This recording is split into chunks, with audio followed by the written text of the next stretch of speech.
हम बात कर रहे हैं फिज़िकल डेवलपमेंट में और मिडिल चाइल्डहुड में बात कर रहे हैं, जो कि 8 से 11 साल तक का पीरियड है। उसमें हम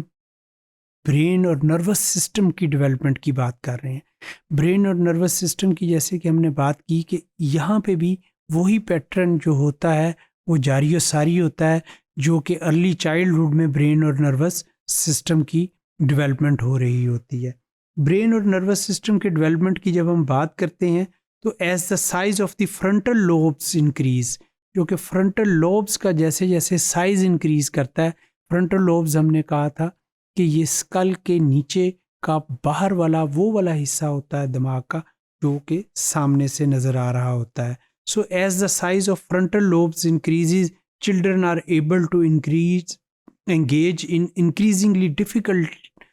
cognitive tasks। कि जैसे जैसे ये वाला पार्ट फ्रंटल लॉब्स का बच्चों का बड़ा होता है, तो वो बच्चे जो होते हैं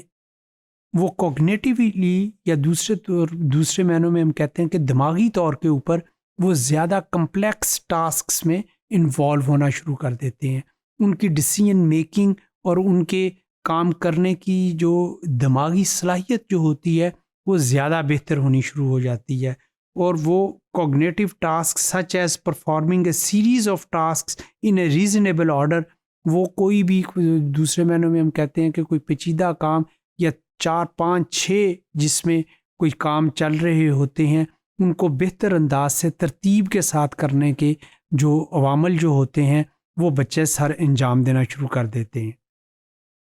so an example of assembling a mechanical toy, जैसे कि इसकी हम मिसाल ले सकते हैं कि कोई बच्चा जो है कोई मैकेनिकल टॉय जो है उसके डिफरेंट पार्ट्स को इस तरीके से असेंबल करता है कि वो टॉय जो है वो कंप्लीट हो जाता है, और वो उसमें देखता है कि कौन सा पार्ट कहाँ पे लगना है और किस तरतीब के साथ लगना है। इसी तरीके से अनपैकिंग द पीसेस, और मुख्तलिफ पीसों को फिर खोलता है या दोबारा से जब असेंबल करता है तो उसी तरतीब से या उसी हायरार्की से करता है जिससे कि उसको करना चाहिए।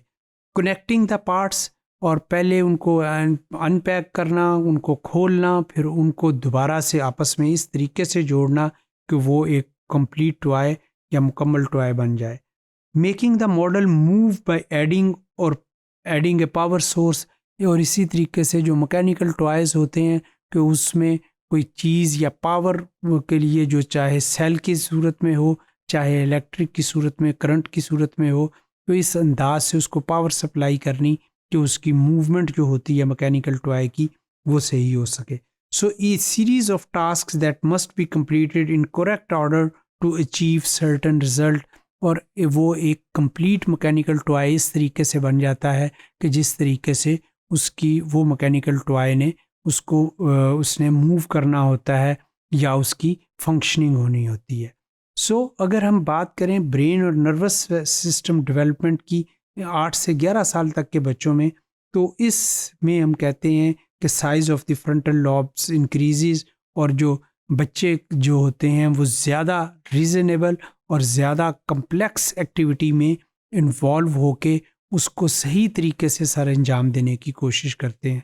जिसकी मिसाल हम किसी भी मैकेनिकल टॉयज़ की ले सकते हैं या कोई भी ऐसा काम जिसमें कि मल्टीपल वर्किंग हो रही होती है, मगर बच्चे जो हैं उसको सही ऑर्डर के साथ और सही तरीके से असेंबलिंग करके और उनको कनेक्ट करके, और कोई पावर सोर्स भी अगर इवन लगना है किसी मैकेनिकल टॉय में तो वो करना। तो कोई भी काम को ज़्यादा पैटर्नाइज्ड और अच्छे तरीके से करना जो है इस एज ग्रुप में बच्चे का जो नर्वस सिस्टम की डेवलपमेंट जो होती है उसकी वजह से वो बच्चा किसी भी तरीके की कम्प्लेक्स एक्टिविटी जो कि उस एज ग्रुप में चल रही होती है उसमें वो सर अंजाम देने के काबिल होता है।